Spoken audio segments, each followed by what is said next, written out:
Hi everybody, James Conway here, Ranger Naturalist, Pocahontas County Conservation. I'm here today for your online story time. So your theme this year is Imagine Your Story. And you're talking about heroes. So I was going to talk about heroes in nature, in the animal world. So when I think of heroes in the animal world, I like to think of keystone species. Now can you say that with me? Keystone species. It's kind of a big word, and they play a big part in our ecosystem. So what is a keystone species? A keystone species is an animal that would greatly affect the rest of the ecosystem if it was removed or changed. So they play a big part in the animal world. So who are our keystone species? Here in Pocahontas County, we have a few of them. The first one we're going to look at is beavers.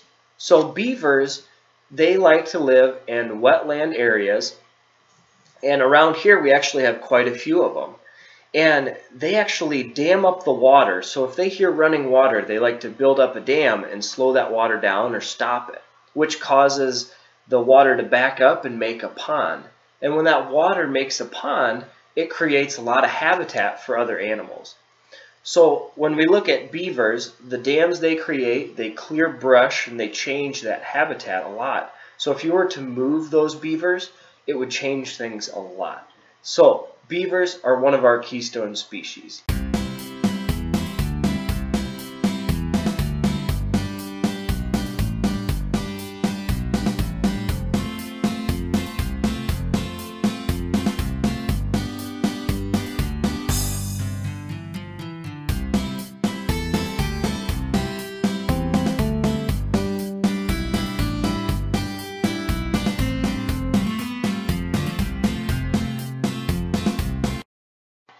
Another keystone species we have here in Pocahontas County is coyotes. Now, coyotes are a keystone species because they are predators to a lot of smaller mammals, and they're actually scavengers too.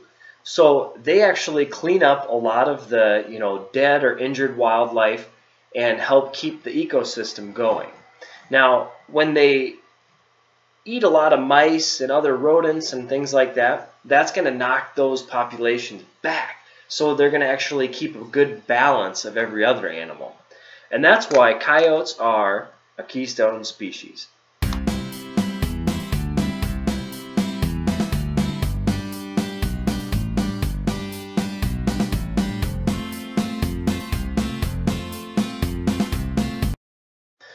Well, the third keystone species we're going to talk about today is deer.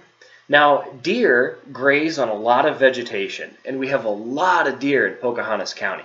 And what those deer are doing when they're out eating, graze means they're just going to eat a lot of grass and weeds and other things like that. Now, they actually help manage the prairie. When you're out on the prairie, they'll eat a lot of those invasive species and things like that that aren't supposed to be there and that weren't there naturally. So they actually help manage the ecosystem of the grasses and all the plants and things like that by eating them back. So that's why a deer is a keystone species.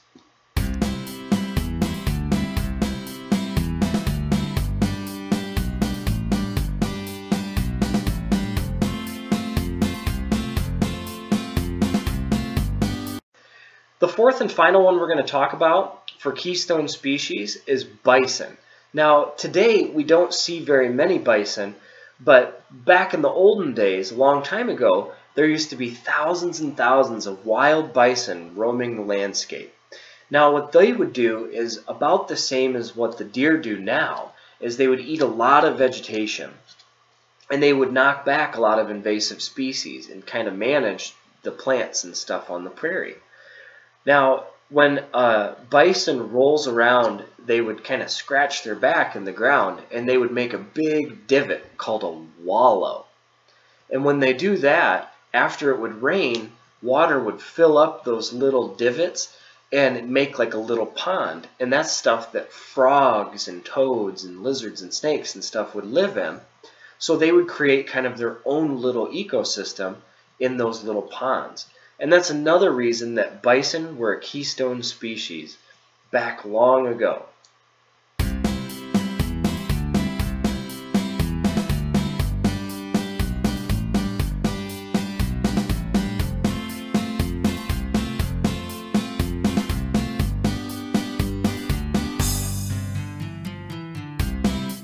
In the animal world, not just the keystone species could be considered the heroes. I like to think of a lot of different animals that could be heroes. And one thing that comes to mind is pollinators. We have tons of pollinators here in Pocahontas County.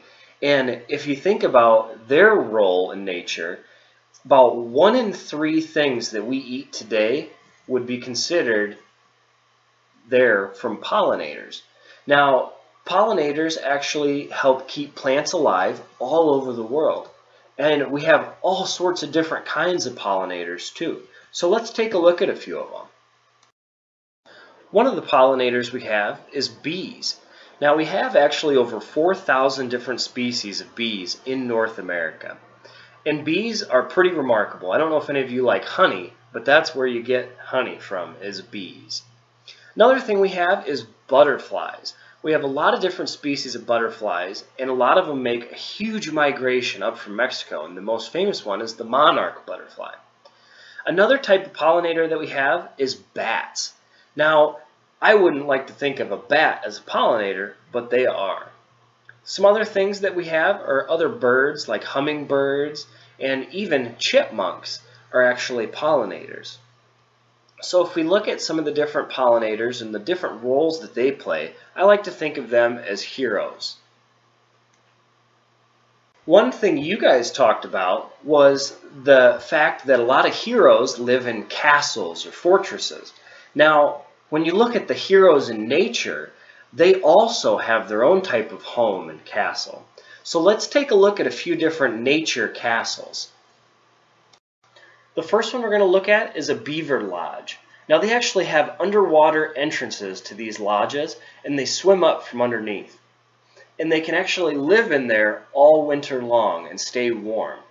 And it actually ends up being a pretty neat castle. The next one we're going to look at is a raccoon. Now they don't actually live in a castle, but they like to use old hollowed out trees to live in. Badgers live in holes under the ground. They can actually dig up to 6 feet in just a few seconds. Another type of castle is one of my favorites, and I think they're some of the most unique ones in nature, is birds' nests. Now if you look, every single kind of bird makes a different type of nest. And they're really cool if you actually look at them.